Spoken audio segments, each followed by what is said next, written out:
창덕궁이나 또는 경복궁 이 궁들이 다 일제에 의해서 폐쇄되거나 소지가 못 가기 때문에 대한제국을 어디서 하냐 덕수궁에서 두 왕은 즉위식, 황제 즉위식을 여기서 했습니다. 그래서 표로 보게 되면 조선왕조 1392년에서 1910년까지 이 조선왕조 기간 동안에 태조부터 광해군까지는 그러니까 임진왜란 전까지예요. 중간에 하얀 막은 임진왜란이죠. 임진왜란 전까지는 경복궁에서 했습니다. 그리고 임진왜란 이후에 인조부터 철종까지 일제에 의해서 조선이 끝나기 전까지는 창덕궁에서 했고 마지막으로는 덕수궁에서 덕수궁 돌담길에서 이렇게 손잡고 열심히 했겠죠. 순종과 고종이 이곳에서 했다는 것을 보게 되는데요. 그래서 지도를 보시면 자, 지도 한번 볼까요? 자, 서울에 가면 이제 이게 조선시대 지도입니다. 그래서 이제 그 궁이 있죠. 덕수궁부터 덕수궁 돌담길 여인이 깨지는 덕수궁 돌담길 그리고 이제 경희궁 얘는 사직이 있죠. 종묘 사직이 있는 여기 종묘 사직이죠. 이게 사직이 있는 그리고 경복궁 여기 이제 경복궁은 또 우리가 많이 가는 그리고 옆에 창덕궁 밑에 창경궁 창경궁 밑에 종묘가 있고 지금은 이제 경모궁이나 영의정이나 이것은 없습니다. 없고 지금 남아있는 궁은 이게 5개가 남아있죠. 그래서 오늘날 서울의 5대궁입니다. 그래서 서울에 가시면 뭐 종각이나 시청이나 강화문에서 내리면 덕수궁 그리고 경희궁, 경복궁, 창덕궁, 창경궁 궁 투어를 하면 하루면 될 것 같죠? 900m, 1500m, 1400m 꽤 되네요. 그래도 한 4km 정도 이렇게 걸을 수 있는 하루에 이렇게 쭉 투어할 수 있는 궁이 있어요. 그래서 주로 조선의 왕은 경복궁에서 많이 하고 여기서 못하게 되면 이제 창덕궁에서 하거나 나중에는 이 궁들을 이제 다 못 쓰게 되니까 일제가 이 궁들을 다 폐쇄하고 뭐 동물원 만들고 못 쓰게 만드니까 덕수궁에서 아주 초라하게 즉위식을 했다라는 것을 보게 됩니다. 그래서 경복궁 근정전의 모습이죠. 멋있죠? 그래도 우리 그 조선의 메인 궁입니다. 그래서 이곳에서 모든 것이 대부분 다 진행이 되었고 이 경복궁 옆에 있는 창덕궁도 참 예뻐요. 창덕궁, 창경궁도 가을에 가면 봄 가을에 가면 그 안에 또 그 호수에 또 조명 멋지게 해가지고 참 예쁩니다. 야간에 가면 참 예쁜 궁이 이제 창덕궁, 창경궁, 인정전, 창덕궁, 인정전에서 보통 많이 하고 창경궁, 명정전, 그리고 덕수궁, 중화전, 바로 이곳에서 이제 고종과 순종이 하기도 했습니다. 그리고 경희군, 숭정전. 그러니까 지금 보시는 것처럼 경희군, 숭정전, 덕수궁, 중화전, 궁에서 제일 중요한 곳이, 그러니까 덕수궁에서 제일 중요한 장소가 바로 중화전, 그리고 창경궁에서 제일 중요한 것이 명정전, 창덕궁에서 제일 중요한 것이 인정전. 이곳에서 다 이제 왕이 직무를 보거나 즉위를 하는 거예요. 그리고 경복궁에서 제일 중요한 것이 근정전. 조선시대에는 건물의 등급이 있습니다. 저도 그 역사 투어를 가서 이제 그 가이드 분이 가르쳐 주셔가지고 알려주셔서 저도 이제 알고 찾아봤는데, 조선시대는 건물의 등급이 8단계로 되어 있습니다. 그래서 제일 높은 등급 1등급이 뭐냐면 전입니다. 그래서 무슨 전 있었죠. 궁은 왕이 사는 곳이고 그 궁 안에 건물의 등급이 있는데 아까 보통 뭐 근정전이라든지 이 전은 가장 격식이 높고 규모가 큰 건물이에요. 네, 왕이나 왕비가 공식적인 업무를 보는 곳 그리고 거처입니다. 그래서 뭐 경복궁, 긍정전이라든지 이런 전이 붙은 곳은 제일 높은 데예요. 두 번째 높은 데가 뭐냐면 당입니다. 전보다는 조금 작은, 격이 떨어지지만 조금 작은 건물이에요. 그래서 이곳은 왕족이나 고위 관료, 뭐 영의정, 뭐 영의정 삼정승이 주로 머물면서 직무를 본다든지 또는 강학. 그러니까 이제 그 왕이 여러 가지 신하들에게 질문을 주고받으면서 공부하는 공간. 성균관, 명륜당. 당이 붙으면 두 번째로, 조선시대 두 번째로 높은 건물. 세 번째는 이제 합입니다. 합. 당보다는 조금 더 작은 건물이에요. 그래서 이것은 왕족이나 고위 관료들의 친전, 잠자리가 있는 것이고, 아니면 그에 따른 부속 건물이에요. 그 다음에 네 번째는 이제 각이에요. 각. 합보다는 조금 더 낮은 건물이고, 이것은 이제 조금 고위 관료들이 머물면서 직무를 본다든지 또는 뭐 도서관처럼 책이나 여러 가지 서류를 보관하는, 그래서 보신각 있죠. 무슨 각 하면 아, 요건 이제 중간 등급되는 건물이다. 그럼 이제 참고로 알아두시면 좋아요. 그 다음에 제가 있습니다. 그래서 소박하고 조용한 분위기의 건물이고, 이곳은 주로 선비들이 학문을 수행하는, 그러니까 공부하는 곳이에요. 선비들이 공부하고 이렇게 좀 자신을 수행하는 공간이, 그래서 경복궁, 지복제 이런 무슨 제라고 붙은 건물은 또 좀 조용한 그런 중간 단계고, 그 밑에는 이제 헌이 있습니다. 헌. 제보다는 좀 더 작은 건물이에요. 그래서 이제 휴식 공간, 개인적으로 휴식하는 공간. 그 다음에 이제 루. 그 다음에 여기보다는, 루는 또 헌보다는 조금 더 낮지만 좌우지간, 여기 또 쉬는 공간이에요. 주변 경치를 조망하고 연회를 열고, 그리고 그런 공간이죠. 그래서 경복궁, 경회루. 남원에 가면 또 그 춘향이가 있었던 그 속성 루, 이게 루가 붙으면 그 다음 마지막 이제 가장 낮은 등급이 뭐냐면 끝에 정이 들어간 건물이에요.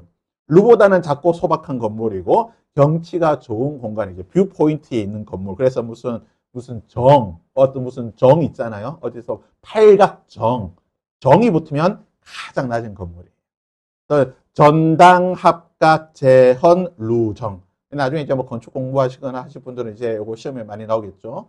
우리는 알 필요는 없고, 우리는 알아야 될 게 이제 전당 정도, 그 다음에 정, 루, 요 정도 보면 나중에 이제 아는 척이 좋죠. 누구 뭐 연인과 데이트 갔을 때 나는 정급보다는 루급으로 데려가겠다고 하면 이제 이런 식으로 좀 센스를 보여줄 수 있는.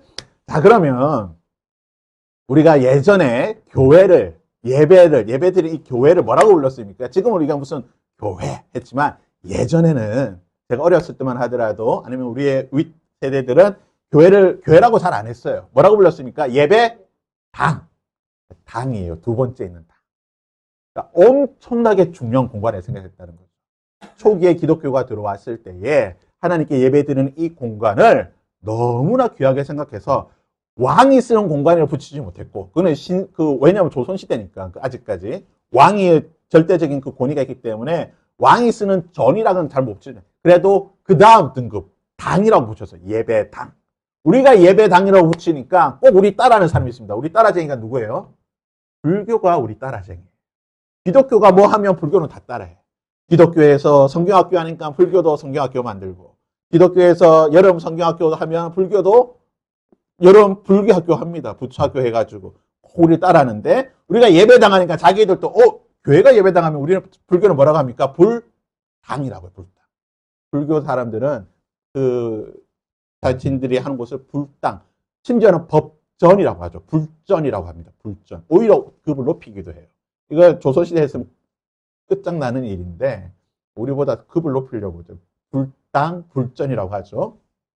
그래서 우리는 예배당이, 저도 예배당이 좀 안 좋은 편인 줄 알았어요. 그래서 우리가 민주당, 국민의당도 아니고 우리가 무슨 당이야. 하지만 예배당이라는 것이 굉장히 좋은 편입니다. 그래서 이거는 널리 퍼뜨려야 되는, 우리가 다시 보급해야 되는 단어인데, 1883년 서상윤이라고 하는 우리나라 최초의 기독교인 가운데 한 명이고, 황해도에서 복음을 받아들이고, 그 당시에는 우리는 지금 성경을 그냥 뭐 선물로 주고 많이 구해서, 이때는 성경을 팔았습니다. 매서인이라고 해가지고 성경을 팔았어요. 그래서 성경 다 팔지 않고 요한복음 중에서 뭐 이렇게 몇 장 뜯어서 팔았는데, 매서인이었던 서상윤이라고 하는 사람이 최초의 교회를 황해도에 세웁니다. 우리나라 최초의 교회는 뭐냐면 소래교회입니다. 여기에 있는 소래가 아니고 황해도에 있는 소래. 소래교회가 우리나라 최초의 교회인데, 이 교회를 지으면서 이때 이제 예배 드리는 공간을 뭐라고 불렀냐면 예배당이라고 불렀던 거예요. 이때부터. 굉장히 좋은 표현입니다. 예배당, 좋은 표현이니까 우리는 예배당으로 가서 하나님을 예배 전하는 것보다 그래도 예배당이 좀 더 입에 잘 붙죠. 영국의 왕이 즉위하는 장소가 있습니다. 그거 어디죠? 웨스트민스터 사원이죠. 영국의 국왕이 즉위를 한다든지, 또는 왕족이나 또는 그 귀족들이 죽으면 장례식을 하는 장소거든요. 그러니까 영국에서 가장 중요한 왕의 즉위식과 장례식과 국가의 대소사를 진행하는 장소가 어디냐면 웨스트민스터 사원이에요. 이 캔터베리 대주교가 있는 주교자 성당인데, 영국은 성공회의지만 그 모든 시스템은 천주교에서 가져왔기 때문에 천주교에서 쓰는 표현들 그대로 쓰고 있어요. 그래서 주교가 있는 교회가 주교자 교회거든요. 그 캔터베리 대주교의 주교자 교회가 어디냐면 이 웨스트민스터 사원이에요. 그래서 교회이긴 한데 이게 이제 그 앱이라고 이제 사원이라는 표현을 쓰게 됩니다. 아마 좀 옛날 표현이라서 웨스트민스터 사원이라는 표현을 쓰게 되는데 이곳은 영국 국교뿐만 아니라 우리 기독교에도 굉장히 중요한 장소입니다. 왜냐하면 이 웨스트민스터 사원에서 개신교 신학자들이 모여서 신학적 교리를 만들어서 냈던 책의 이름이 뭐냐면 웨스트민스터 신앙 고백서예요. 이곳에서 목회자들과 신학 교수들이 모여서 우리 기독교 개신교의 교리를 체계적으로 정립한 책이 웨스트민스터 신앙 고백서. 그것이 오늘날 우리가 여전히 고백하고 믿고 있는 책이고 그 맞는 장소가 바로 이곳이에요. 굉장히 중요한 곳이고 영국에 가시면 이 웨스트민스터 사원에 가서 꼭 투어를 하시면 되는데 저도 가보지는 않지만 여기에 가신 분들이 그러더라고요. 여기 이제 성가대 좌석이 있거든요. 지금 바위는 자리에 성가대 좌석인데 한 번씩 이게 외부인들이 앉을 수 있는 기회를 준대. 예배 드릴 때. 그곳에서 예배 드릴 때 외부인의 앉을 기회를 주면 꼭 한번 해보라고 하더라고요. 소리가 너무 좋대요. 이 공간이 주는 이 소리감이 너무나 좋아서 저희 신학교 교수님이 한번 가셔서 한번 해봤다는데 너무 좋아가지고 좋은 경험이었다. 그래서 예배 공간을 지을 때 음향을 어떻게 해야 될지를 참 멋지게 잘한 곳이었다라고 이렇게 이야기하는 걸 보았습니다. 영국 내년에 미국이죠. 다음에 한번 또 이제 영국 가셔가지고 가시면 꼭 가보시길 바랍니다. 미국에는 이런 거 없어요. 미국은 뭐 얼마 역사가 안 됐기 때문에 그 역사가 얼마 안 된 애들이 자꾸 저렇게 날뛰고 있어가지고 역사가 오래된 사람들은 조금 이렇게 진중한데 트럼프 근본 없는 저 트럼프가 그렇죠. 자, 1번 다윗이 유다 왕으로 즉위한 것이 조선시대 왕들이 경복궁에서 즉위했던 것처럼 그리고 영국의 모든 왕이 웨스트민스터 사원에서 즉위하는 것처럼 다윗이 유다 지파의 왕으로 부족 왕, 분봉 왕이긴 하지만 유다 왕으로 즉위한 것이 성경에 기록되어 있습니다. 그것이 어디일까요? 3절과 4절에 보시면 또 자기와 함께한 추종자들 600명의 추종자들 있잖아요. 같이 다녔던 600명의 추종자들과 그들의 가족들과 다 데리고 어디로 갑니까? 헤브론으로 올라갑니다. 헤브론 각 성읍에 살게 아니라 유다 사람들이 와서 거기서 헤브론에서 다윗에게 기름을 부어 유다 족속의 왕으로 삼았다. 그러니까 다윗은 40년 왕이었지만 그 중에 7년 6개월은 유다 지파만의 왕이었어요. 그러니까 쉽게 생각하면 저 경상도 도지사였어요. 처음 시작. 경상도 도지사고 나머지 지역은 누가 가지고 있었냐? 여전히 사울의 그 아들, 사울의 지배권에 있었던 곳이죠. 다윗은 그 한 지역, 경상도 정도 되겠네요. 경상도 정도 되는 그 지역에 한 도지사 정도밖에 되지 않았다는 거죠. 그래서 유다 지파 땅이었던 헤브론에서 다윗이 즉위를 하게 됩니다. 자, 그러면 이 헤브론 하필이면 유다 지파 가운데 저 지금 예루살렘도 있고 여러 지역들이 많이 있는데 왜 하필이면 헤브론에서 다윗이 즉위식을 했는가? 다윗이 물어보냐. 1절에 보면 하나님 지금 다윗이 시글락에 있었거든요. 시글락에 있다가 하나님 이제 제가 사울도 죽었고 이제 고향으로 컴백을 해야 되겠는데 하나님 제가 우리 고향 가운데 유다 지파 땅 가운데 어디로 가야 될까요? 물어보니까 하나님이 어디로 가랍니까? 헤브론으로 가라. 하나님께서 말씀해 주시니까 다윗이 어디로 갑니까?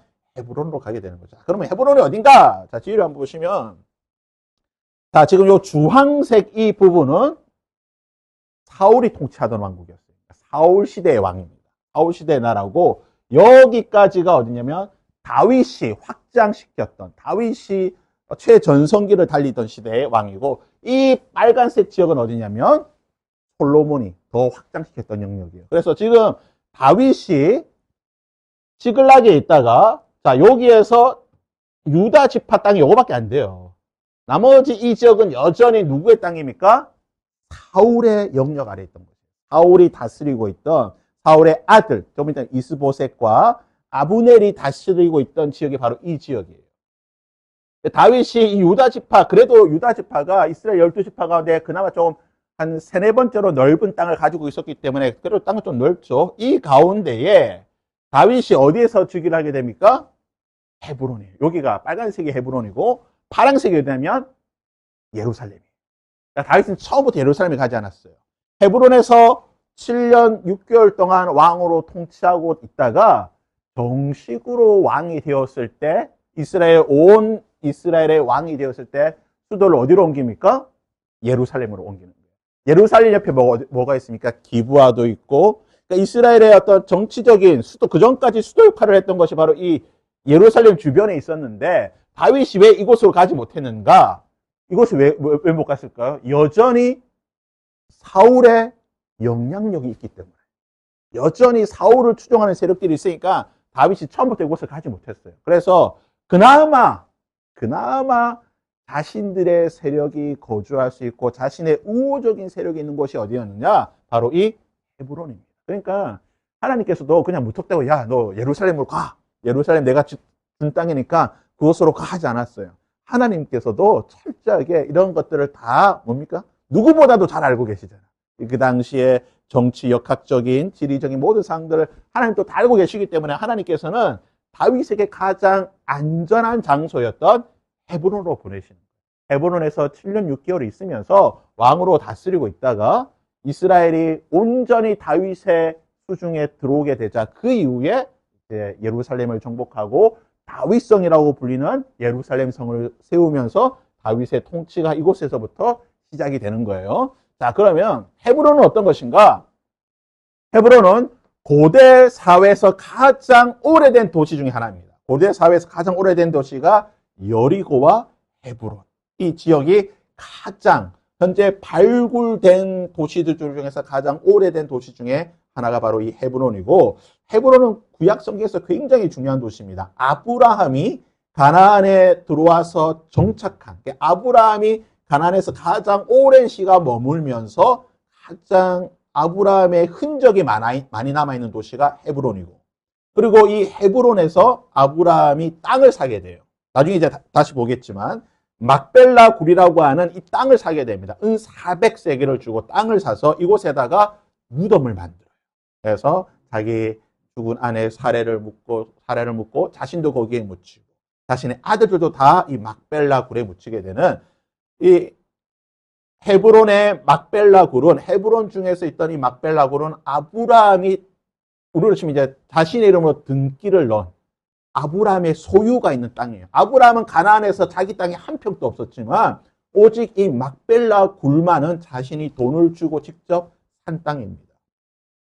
그리고 갈렙이 이 여리고 이 가나안에 정복했을 때에 유다 지파에게 이 헤브론 지역이 들어오게 되는데, 이 지역에 가나안 족속들이 강성한 가나안 족속도 있으니까 유다 지파가 함부로 못하는 거예요. 점령을 못하고 있으니까 갈렙이 앞장서서 이 지역을 정복하고, 결국 이 헤브론은 누구에게 떨어지냐? 유다 지파에 있던 갈렙이 이 지역을 통치하게 되는, 소유권을 가지게 되는 곳이 바로 헤브론이었습니다. 그리고 헤브론은 이스라엘의 6 도피성이 있습니다. 각 요단강을 기점으로 3개 있는데 그 중에 한 곳이 바로 이 헤브론이에요. 도피성.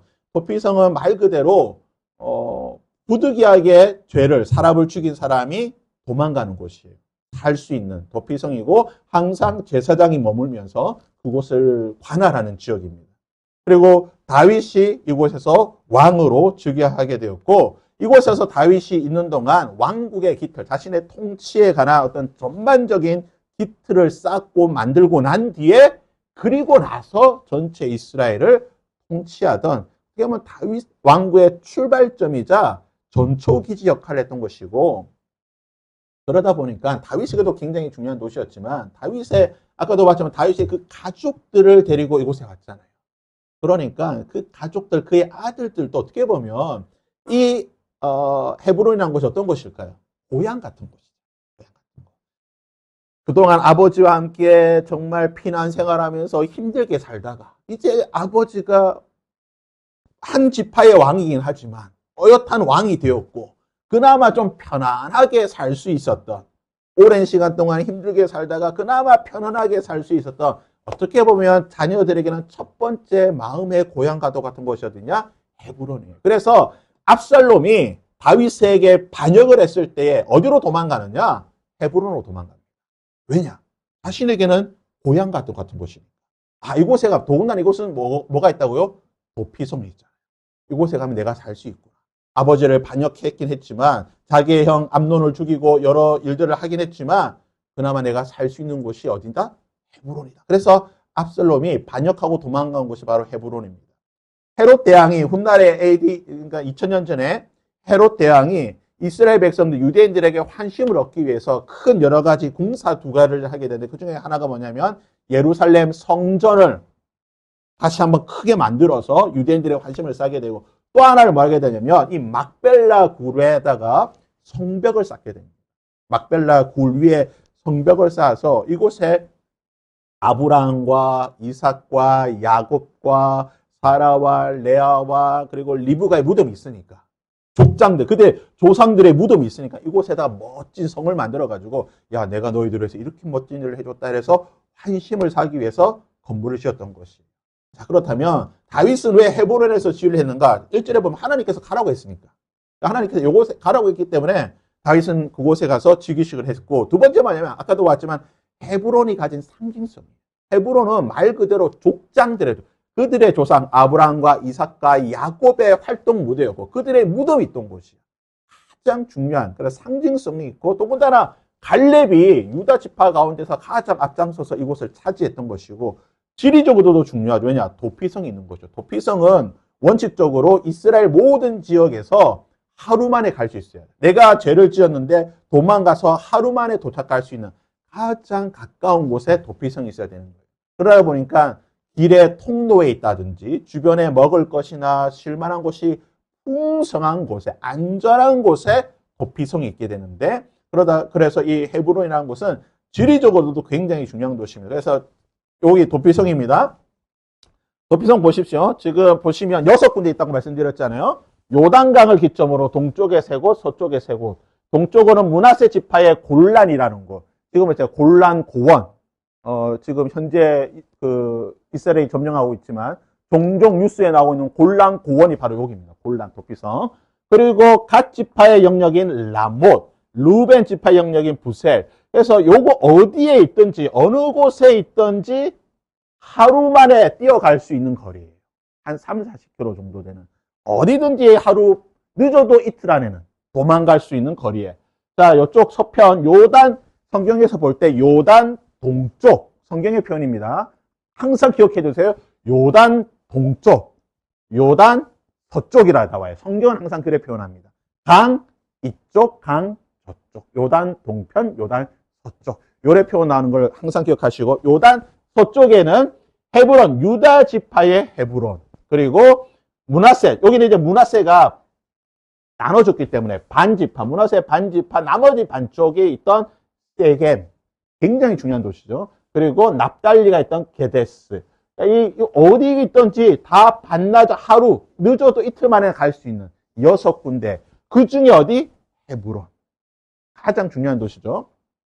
그래서 자, 지도를 보시면 자, 헤브론은 이스라엘의 4대 길이 있습니다. 제가 몇 번 말씀드리지만 계속 까먹으세요. 기억하지 마시고 제가 계속 설명해 드릴 테니까 저는 신학교 다닐 때 이거 시험에 나와서 이렇게 외워야 되지만 여러분은 뭐 시험 칠 거 없잖아요. 외울 필요 없습니다. 자, 네 가지 길이 있습니다. 블레셋이 주로 다니던 해안길, 국제 해안도로예요. 이걸 이제 해안길이라고 표현하고 성경에도 바닷길로 나와 있어요. 성경에 출애굽기나 모세오경에 보면 바닷길이라고 표현되어 있으면 이 길입니다.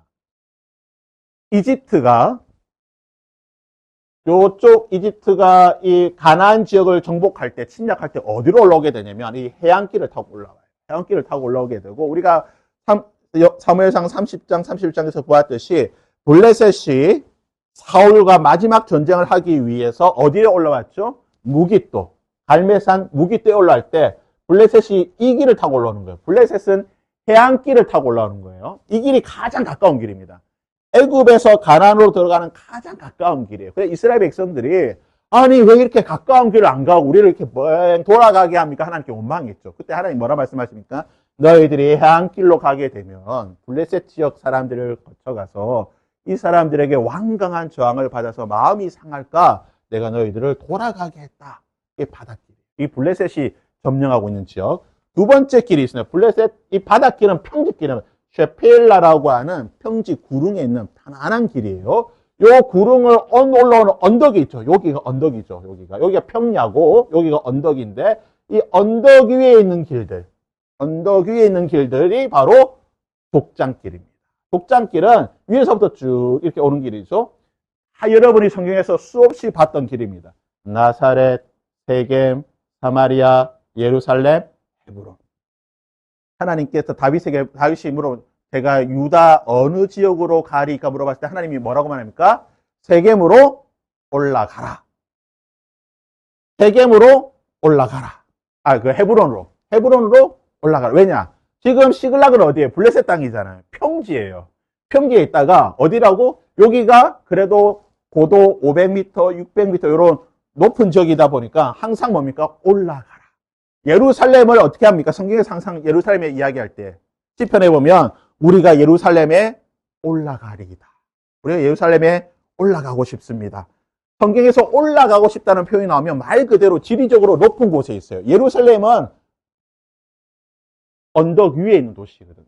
그래서 성경에 보면 예루살렘에서 여리고로 내려가더라. 여리고는 계곡에 있는 도시예요. 예루살렘에서 여리고로 내려가더라. 여리고에서 예루살렘으로 올라간다는 뜻이에요. 자, 헤브론. 족장길의 중심 도시입니다. 세겜과 예루살렘과 헤브론이 족장길의 중심 도시고 요단 계곡길이 있습니다. 이 길은 거의 안 다니는 길이에요. 이 길은 잘 안 가고 주로 이제 이방 민족들이 많이 다니는 길이고 요단 계곡길은 그렇게 중요한 길은 아니고 성경에서 잘 언급도 잘 안 되는 길이고 그 다음에 중요한 길이 뭐냐면 바로 왕의 대로. 왕의 대로는 역사적으로 세계사적으로 가장 중요한 길 중에 하나입니다. 왜냐하면 말 그대로 왕들이 다니는 길이에요. 무슨 왕들이? 이방인의 왕들이 다니는 길이에요. 그래서 여기는 모압과 암몬과 그리고 이쪽 옆에 보면 무슨 메소포타미아, 바사, 그 다음에 메데, 바벨론, 아수르, 아시리아 이런 나라들이 다 이 길을 통해서 다녔던 길이에요. 중요한 교역로, 우리로 보면 실크로드 같은 중요한 도시들입니다. 그래서 길랏, 르보산, 암몬 다 있죠. 그래서 이스라엘 백성들이 출애굽했을 때 이스라엘 백성들은 이 길로 가고 싶었는데 하나님께서 못 가게 막으셔서 어디로 갑니까? 쭉 돌아서 어디로 갈까요? 왕의 대로를 타고 쭉 올라오는 거예요. 왕의 대로를 타고 쭉 와서 어디로 갑니까? 여기로 쫙 지나가는 거예요. 이스라엘을 들어갈 때는 가나안에 들어갈 때 이렇게 들어가는 길. 또 네 개의 길이 있는데 그 중에 이스라엘 백성들은 족장길 이용하고 이방인들은 왕의 대로를 이용하고 블레셋은 태안길을 이용하는 거예요. 이 길을 보시면 그래서 족장길은 말 그대로 아브라함과 이삭과 야곱과 이스라엘 백성들이 끊임없이 다녔던 수없이 다녔던 길입니다. 그래서 보시면 족장길을 중심으로 여러 사건들 그리고 모든 창세기, 출애굽기, 레위기, 민수기, 신명기 쭉 읽어보시면서 그 나오는 모든 사건들이 대부분 다 여기서 일어난 사건이에요. 대부분 다. 이 길이 가장 중요한 길이다라고 보시면 되겠죠. 그래서 나중에 보시면 세겜도 마찬가지죠. 야곱이 세겜에 있다가 여기 분이엘 갔다가 분이엘에서 다시 성경은 베델로 올라가자. 그 베델이 올라가야 되는 거예요. 이쪽으로. 이렇게 올라가는 길이다. 성경의 표현들을 올라가자 하면 밑에서 어딘가 좀 올라간다고 많이 올라가는 거 아니에요. 한 3, 400m 올라가는 거지만 올라가는구나. 저 뒷산이라도 올라가는구나. 이렇게 생각하시면 됩니다. 자, 이것은 이제 족장길의 이정표입니다. 베들레헴과 헤브론 사이에 있는 이런 길이에요. 그래서 우리가 요즘 스페인과 무슨 길이죠? 산티아고인가 무슨 길을 많이 다니잖아요. 세상 사람들 그런 길을 많이 다니고 우리는 이런 길 좀 많이 다녀야죠. 그렇죠? 성주수에 가가지고 족장길, 그래서 아브라함처럼 한번 이렇게 다 해가지고 다니다가 큰일 납니다. 총 맞습니다. 거기 위험한 곳이래가지고 갈수 참 안타깝죠. 자, 그 다음 사진을 보시면 자, 여기 이제 헤브론에 있는 골짜기입니다. 항상 말씀드리냐, 우리가 생각하는 골짜기, 그런 깊은 골짜기도 있지만 이스라엘은 많은 경우에서 골짜기라고 하면 이게 골짜기예요. 구름과 구름 사이에 있는 셰필라 구름과 언덕 사이에 있는 요 땅이 골짜기예요. 골짜기. 근데 아골 골짜기라 나오면은 이게 깊은 골짜기가 아니라 거친 땅이에요. 그냥 비가 없고 물이 없고 햇볕이 내릴 때는 그런 고난의 땅이 아골 골짜기라는 표현인데, 자, 헤브론에 있는 에스고 골짜기인데 이곳에는 물이 많고 포도가 잘 열리는 곳이에요. 그래서 민수기에 보면 여호수아가 정탐꾼을 보냈을 때에 정탐꾼이 뭘 메고 옵니까? 포도 가지를 2명이서 메고 오는데 그 포도를 어디서 수확했냐? 따왔냐? 이 헤브론에 있는 에스골 골짜기에서 나는 포도를 수확해서 어깨에 메고 왔습니다. 그래서 가나안이 이렇게 좋은 땅입니다라고 보여줬던 것이 바로 이 땅이에요.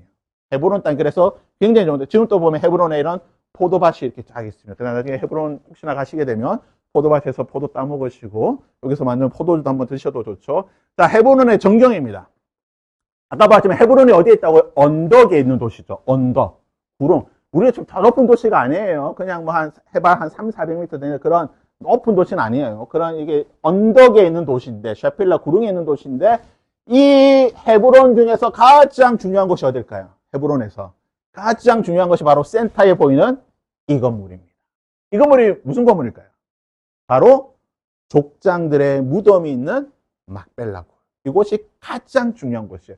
헤브론에서 제일 중요한 도시 이곳인데, 자, 헤브론에 보면 마무레라는 곳인데, 헤브론의 초입에 있는 마무레인데, 이것은 뭐냐면, 아브라함이 마무레 상수리 나무에서 누굴 만납니까? 하나님이 보내신 천사들, 하나님을 만나게 되고, 그곳에서 하나님이 아브라함과 사라에게 뭐라 말합니까? 내가 내년에 다시 올 것인데, 그때 너에게 아들이 있을 것이다. 라고 말씀해 주신 것이 바로 헤브론 마무레 이 나무입니다. 그래서 여기 이제 헤브론의 초입에 있는 것이고, 자, 이곳이 바로 막벨라 굴입니다. 막벨라 굴인데 무슨 건물이 무슨 굴이냐? 요 밑에 굴이 있어요. 밑에 굴이 있고, 굴 위에다가 건물을 세운 겁니다. 이 건물을 누가 세웠다고요? 헤롯 대왕. 2000년 전에. 어디와 똑같이? 예루살렘 성전과 똑같이. 예루살렘의 성벽, 성전. 그래서 이 헤브론에 있는 막벨라 굴의 이 돌, 재질, 규모, 모양 전부가 뭐와 똑같냐면 예루살렘 성전과 똑같아요. 성벽에 있는 그거와 똑같은 규모로 지었다고 합니다. 길이가 53m, 세로 33m, 높이 15m의 이 건물인데 보시는 것처럼 이게 보이면 뭡니까? 유대인의 사당과 함께 뭐가 있을까요? 이슬람 모스크가 있는 거예요. 그래서 이 헤브론 사당은 막벨라 굴은 유대인에게도 가장 중요한 성지잖아요. 왜냐? 유대인은 예수님을 안 믿으니까. 그들의 조상인 아브라함이 묻혀있으니까 가장 중요한 성지예요. 그리고 이슬람도 마찬가지죠. 이슬람도 아브라함이 그들의 조상이잖아. 그래서 이슬람과 유대인의 가장 중요한 성지고 동시에 유대인의 회당과 이슬람의 성지가 있어요. 다 지금 이게 좀 많이 비슷하죠. 예루살렘 성전벽이랑 가까이서 보시면 이렇게 지금 예루살렘 성전벽이랑 굉장히 비슷해요. 그 성벽 서편에 있는 그 통곡의 벽이랑 굉장히 비슷하고, 그렇죠. 약간 가보신 분도 아시겠지만 거의 비슷한 모양으로 되어 있습니다. 그래서 이제 막벨라 굴로 가는 길이에요. 이제 그런 골목길에 이렇게 해가지고 보시면 딱 해서 여기로 들어가면은 이제 요쪽 길로 쭉 해서 이렇게 쭉 들어가면은 딱 나오는 게 출입구가 두 개가 있습니다. 하나는 유대인이 들어가는 길, 하나는 반대쪽은 이슬람이 들어가는, 무슬림이 들어가는 게 있어요. 유대인의 입구입니다. 딱 보시면 유대인의 깃발이 있잖아요. 다 히브리어도 있고. 이게 유대인이 들어가는 길입니다. 이슬람이 여기 잘못 가면 어떻게 될까요? 빵, 총 맞습니다. 그래서 이슬람은 잘 못 가는 지역이죠. 들어가면은 이렇게 이런 식으로 해서 유대인의 입구가 있는데, 자, 여기 보시면 유대인들은 이 공간이 한정적이에요. 유대인에 있지만 그들이 조상인 아브라함의 묘가 그들 공간에 있는데 들어갈 수가 없어요. 왜냐? 나중에 보긴 하겠지만 거기에 철장으로 막아놨어요. 무슬림들이. 유대인들은 철조망 사이로 이렇게 딱 볼 수 있도록 해놨습니다.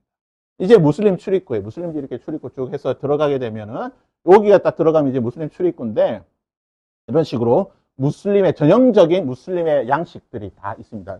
아치형으로 돼 있다든지 여러 가지 이제 무슬림의 양식이고 이 무덤은 이삭과 리브가의 묘입니다.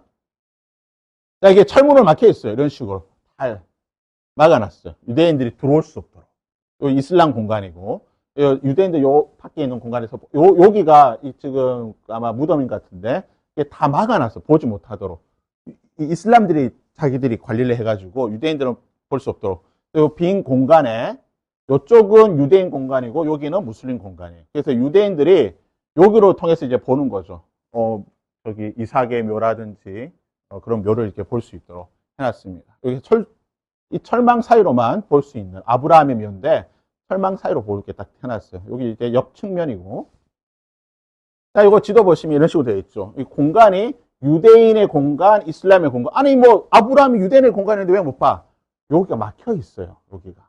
그래서 요 망 사이로만 볼 수 있도록 아브라함은 여기서 딱 망으로만 보게 해놨어요. 못 봐요, 쉽게. 그래서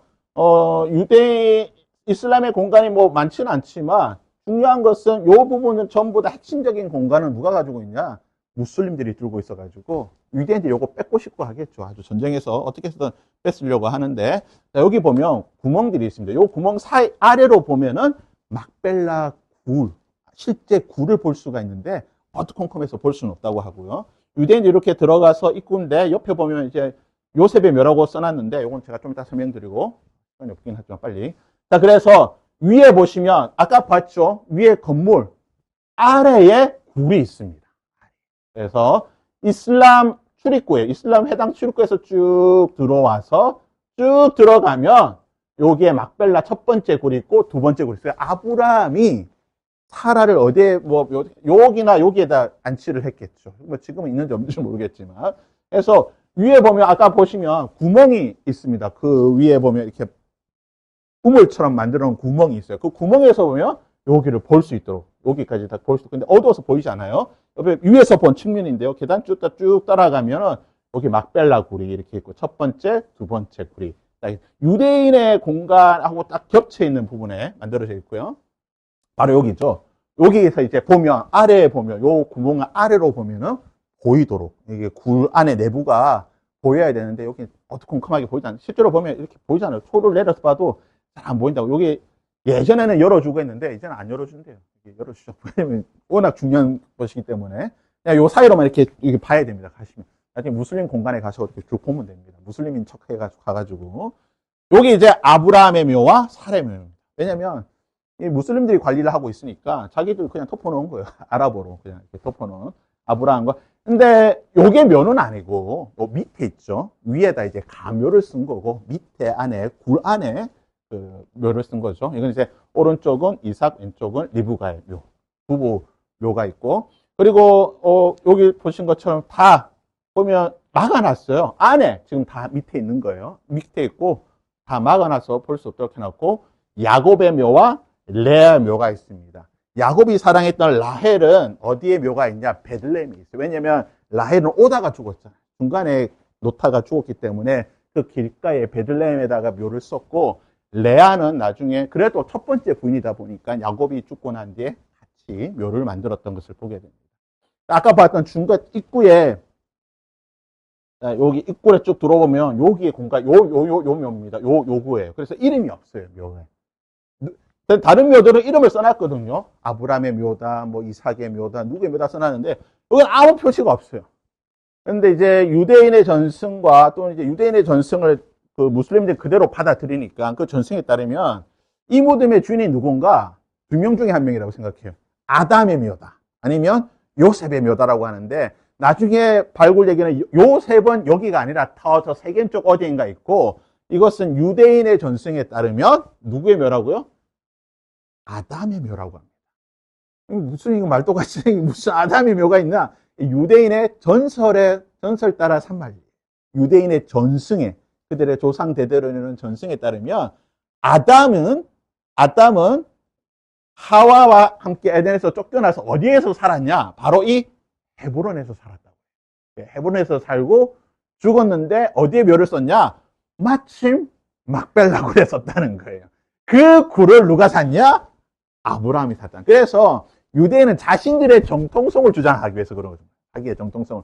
이 땅은, 가나안 땅은 하나님께서 우리에 주셨는데, 야, 너 우리 팔레스타인이 살았던 땅인데 너희들 와서 왜 이 땅에, 야, 무슨 소리야. 우리의 조상 아담이 그때부터 살았고, 우리의 조상 아브라함이 이 땅을 샀잖아. 우리가 이 땅의 소유권이 우리에게 있다라고 주장하는, 우리가 독도에 대한 소유권, 영유권을 주장하듯이 이스라엘이 가나안 땅에 대한 소유권, 영유권을 주장할 때마다 빠짐없이 나오는 땅이 어디예요? 헤브론이에요. 그래서 이스라엘에서는 너무나 중요한 땅이죠. 3,000년 전에, 3,700년 전에 아브라함 시대 때는 그냥 볼품없는 이런 거였지만 2,000년 전에 그 막벨라 굴을 이렇게 식으로 만들고 헤롯 시대 때, 그리고 무슬림이 다스리던 시대는 좀 더 확장해서 이런 식으로 만들었다는 것을 보게 됩니다. 헤브론은 로마에 의해 멸망당한 뒤에 로마 비잔틴 제국이 잠시 통치했다가 635년 이슬람이 다스리고 난 뒤에는 거의 한 1500년 정도, 2000년 가까이 1500년 정도는 이슬람이 다스렸던 땅이에요.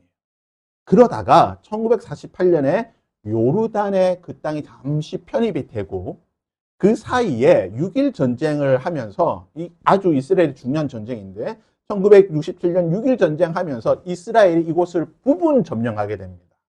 헤브론을 전체 점령. 그러니까 이스라엘 참 얘네들 머리가 좋은 게 뭐냐면 사진 보시면 지금 부분 점령해가지고 이 지역을 분쟁 지역으로 만들었어요. 팔레스타인을 원래 가지고 있던 땅이었는데 요르단과 팔레스타인이 가지고 있다가 6.1 전쟁하면서 이스라엘이 조금 가지고 와요. 조금 뺏어오면서 이곳을 분쟁 지역으로 만들면서 야, 이 땅 우리 땅이야. 우리가 싸워서 빼앗는 땅이야 라고 만들었는데 자, 이게 오늘날 헤브론의 지도고 영토 표시입니다. H1이 어디냐면은 팔레스타인 땅이에요. 요르단과 팔레스타인. 그래서 지도 보시면 17만 5천 명의 팔레스타인 사람이 살고 있는 땅. 근데 요 옆에 조금 요만큼을 이스라엘이 6.1 전쟁하면서 가져온 거예요. 뺏었어요. 뺏으면서 야, 헤브론 우리 땅 찜 한 게 뭐냐면 요 지역이에요. 요 지역 점령하면서 이 지역을 이제 우리가 다 차지할 거야. 기회가 되면. 지금 전쟁하니까 우리가 가자주고 점령하듯이 기회 되고 때 되면 우리도 이 지역 빼앗을 수 있다라고 이스라엘이 가지고 있는 땅입니다. 이스라엘이 별로 살지도 않아요. 1000명도 안 살아. 얼마 살지도 않은 땅이에요.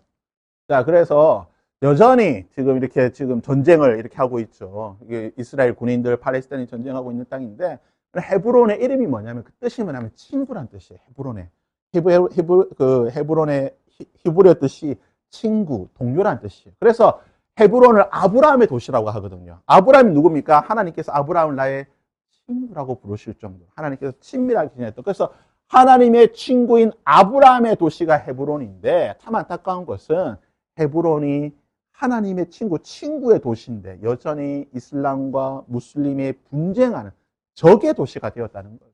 참 이름대로 언젠가 이 헤브론이 하나님의 도시가 회복되어야 되는데 지금 또 가면 한쪽에 딱 나눠가지고 한쪽에서 유대인들이 이곳에서 자신들의 토라 읽으면서 복장 갖추고 있고 또 반대쪽에서는 무슬림이 또 그들의 알라를 향해서 기도하면서 아브람 같은 조상이라고 하면서 서로 총질을 하고 있는 그런 모습을 보게 됩니다. 그래서 헤브론은 이스라엘이 가나안 소유권을 주장할 때에 항상 이야기하는 땅이에요. 가장 마지막 주에 하나 했지만 이 헤브론의 의미가 뭐냐? 오늘날 이스라엘 백성들 그리고 우리가 성경상에서 헤브론의 의미를 찾을 때는 어떻게 찾아야 되냐? 헤브론은 이스라엘 백성들이 자신들의 소유권을 주장하는 합법적인 소유권을 주장할 수 있는 유일한 땅이에요. 다른 지역들은 가나안의 다른 지역들은 다 뺏었잖아. 전쟁해가지고 막 가서 이렇게 막 뺏었는데 헤브론만큼은 아브라함이 돈을 주고 산 땅이에요. 내 땅. 그 헤브론 주민이 아유 아브라함이 가져가십시오. 우리가 그냥 드릴게요. 우리가 사실 무슨 돈벌이 합니까? 그냥 드릴게요 했는데 아브라함이 아닙니다. 내가 끝까지 돈을 지불하고 이 땅을 가져가겠습니다. 합법적으로 소유권을 가진 땅. 그래서 이스라엘의 전체 소유권을 주장할 때마다 항상 나오는 유일한 이 땅이에요. 그래서 헤브론이 참 중요한 도시고 혹시 이제 다음에 성지순례를 가시게 되면 이런 역사들을 기억하시면 헤브론을 보시면서 하나님의 친구라고 불리는 아브라함의 도시, 족장들의 고향이구나라는 것을 생각하시면서 보시면 되겠습니다. 이거 2번 또 못 가고 지금 1번밖에 못 했네요. 자, 오늘 이제 우리가 헤브론을 살펴보았는데 여러분 그 예루살렘도 평화의 도시지만 참 안타깝게 평화가 아니라 여전히 분쟁의 도시가 되고 헤브론도 마찬가지잖아요. 헤브론도 친구라고 하는 뜻을 가지고 있지만 그 도시가 친구가 아니라 적들의 도시가 되었죠. 하나님께서 그 땅을 하나님께서 주신 그 이름대로 회복할 수 있는 땅이 될 수 있도록